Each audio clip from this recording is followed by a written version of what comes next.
Request थी। बहुत शुक्रिया।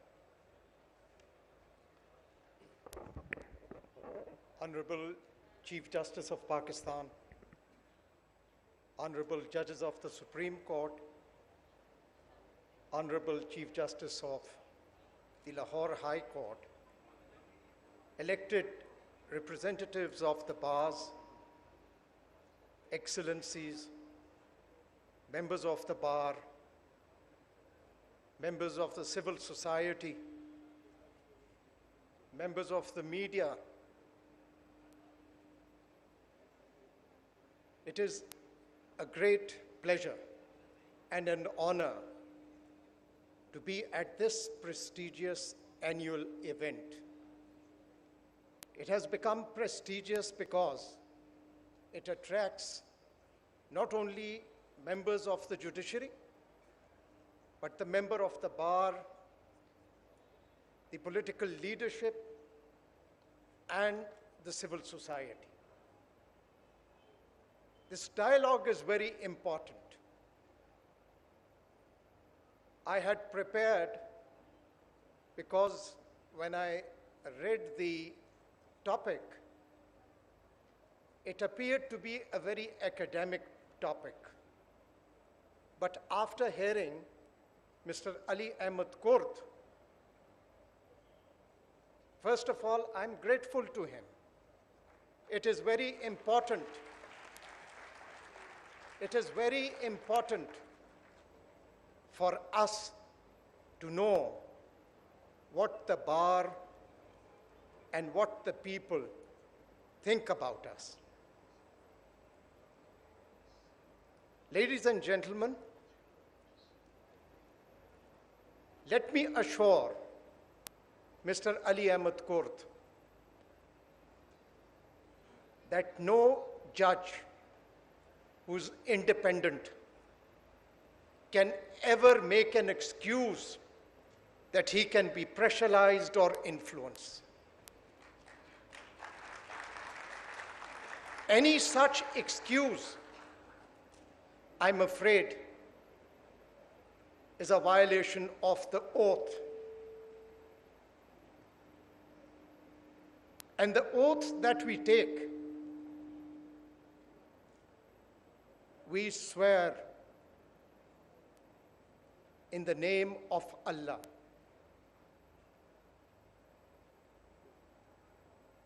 Mr. Ali Ahmed Kurt,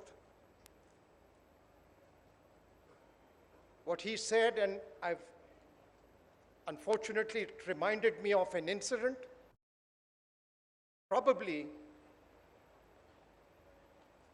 highlight the dilemma, not just of the judiciary, but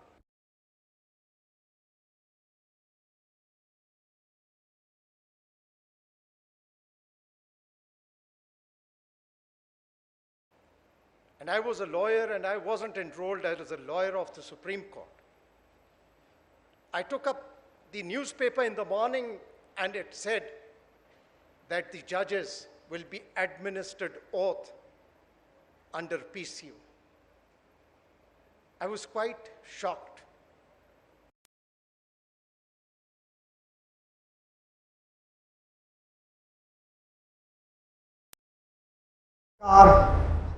And went to the Supreme Court.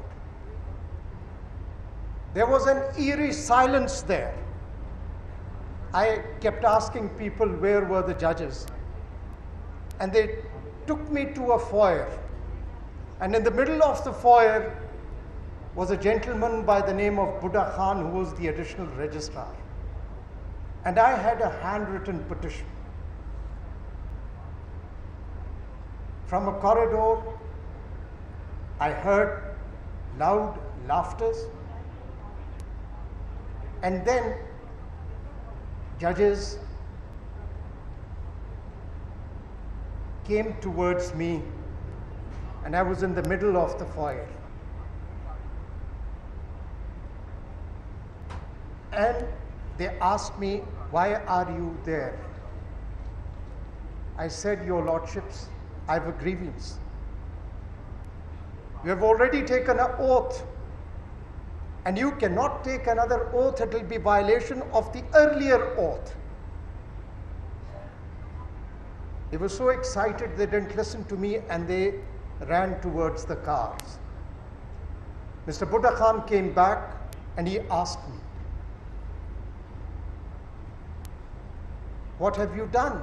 I said, "They were some other judges who weren't here." So they said, "They are in such and such chambers." Nobody stopped me. I went to that chamber. Now I take a pause. How many in this audience can tell me the names of those 5 honorable judges who had refused to take oath on the 26th of January 2000? Anyone who can raise the hand and say who those judges were? None in the audience. This is what is shocking. I went to the chamber of Justice Nasir Aslam Zahid, who is alive, and I sent in the petition. The person came back and he said, "They have asked me to inform you to give it in the office of the registrar." I requested for a hearing, and I was given an audience. And 5 most honorable judges, 2 of whom would have been the Chief Justices of Pakistan, Justice Wajiuddin Ahmed and late Justice Kamal Mansoor Alam. Justice Khalilur Rahman was also there, and Justice late Mamoon Qazi. They asked me, "Young man, what do you want?" I said, "Your Lordships, I have a grievance. Before the petition is heard, I want a restraining order." It was my right to have taken that petition. But 7 years after that, I'll again give it a pause. I'm sorry, Mr. Ali Ahmed Kaur, you started this, so I thought I'll change my speech. When I came down, there was again an eerie silence.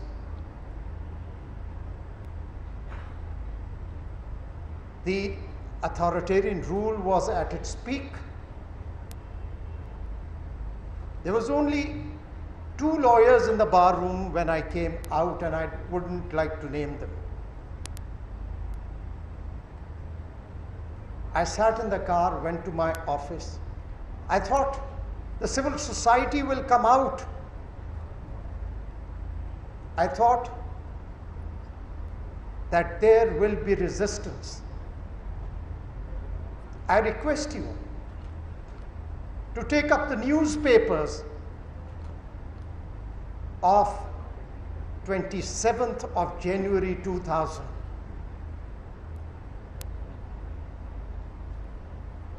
There was usual business. Now I go back to 2007.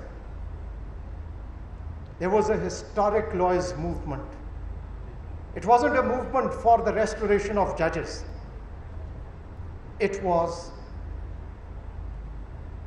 a struggle which symbolizes the topic. The civil society and people of this country dreamt of a judiciary that would be independent, impartial, protect the human rights, and strengthen democracy. That was the historic movement led by the lawyers. Ladies and gentlemen, in 2007, Justice Wajiuddin Ahmed was with me in that movement, and he said probably history would have been different if we had entertained your petition. I go back to 1954. Soon after the independence was rooted in democracy. Soon after the independence, the first test of the judiciary came up before it. It was the Cheezien Hain case. And it came before the Sindh Chief Court. How many in the audience knows the names of those honorable judges who had rendered that first landmark judgment? How many can anyone raise the hands?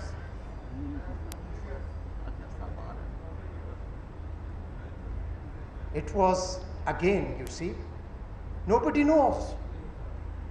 Nobody knows, the civil society does not know. That was the first test, and the judiciary should be proud of that. The bench was led by the Chief Justice, Justice George Constantine. And the other honorable judges were Justice Bachel, Justice Bakhsh, and Justice Viliani. Thank you, Mr. Ali Ahmed Kurt. You have changed the theme of this conference. That honorable court rendered that landmark judgment. Had it not been deplorably reversed by the federal court, led by Justice Munir, the future of this country would have been very different.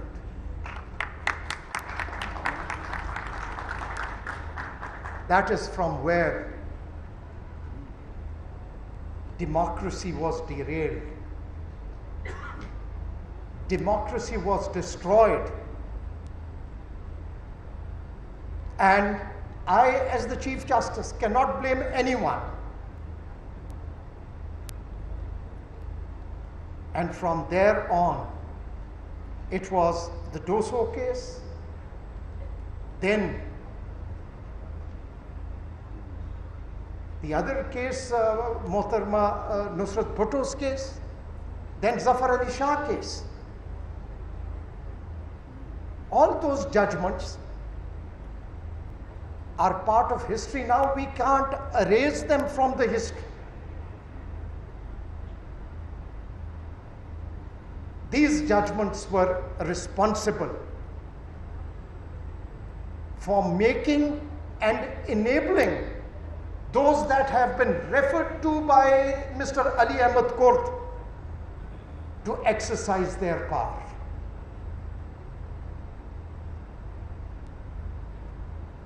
What can be more regrettable for an institution that an elected Prime Minister, an honorable judge of that bench, conceded that he was hanged because there was pressure.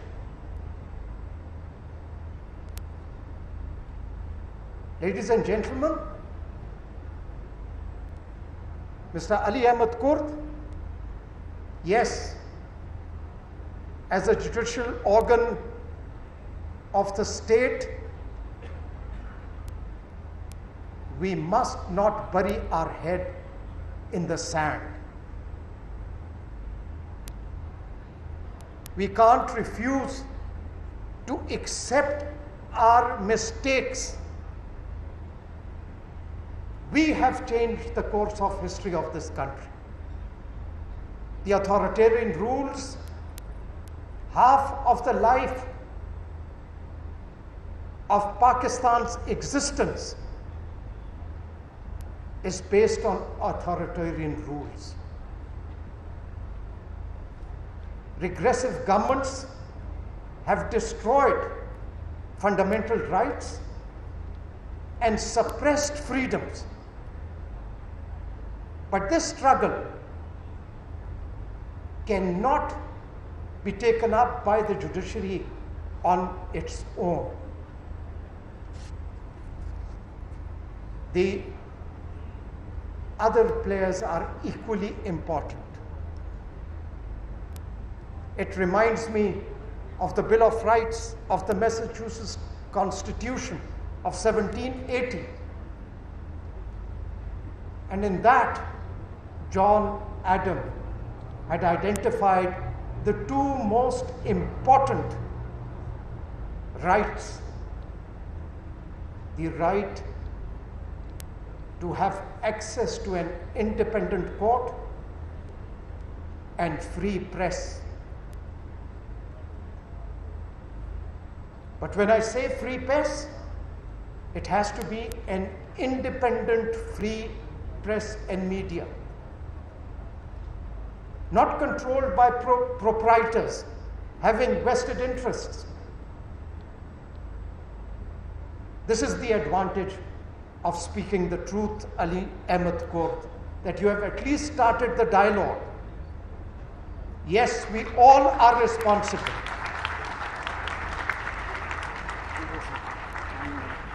We all are responsible, but the buck stops at us, we the judicial organ. Every organ, whether it's the media, whether it's the civil society, whether it's the bars, every one of us have to look inwards. If there is no free media, free speech, there wouldn't be any independence of judiciary. They are interdependent. But the media has to be responsible. But I'm not a pessimist. I'm an optimist. I can assure this gathering on behalf of the Islamabad High Court that we have the resolve not to repeat our mistakes, not to bury our heads in the sand. It is our duty and our responsibility that we earn the respect and confidence of the people who are the real stakeholders of this institution. I hope the others would follow suit. There were many other things that I could say, but again, thank you, Mr. Ali Ahmed Court, for letting me speak the truth. Thank you very much.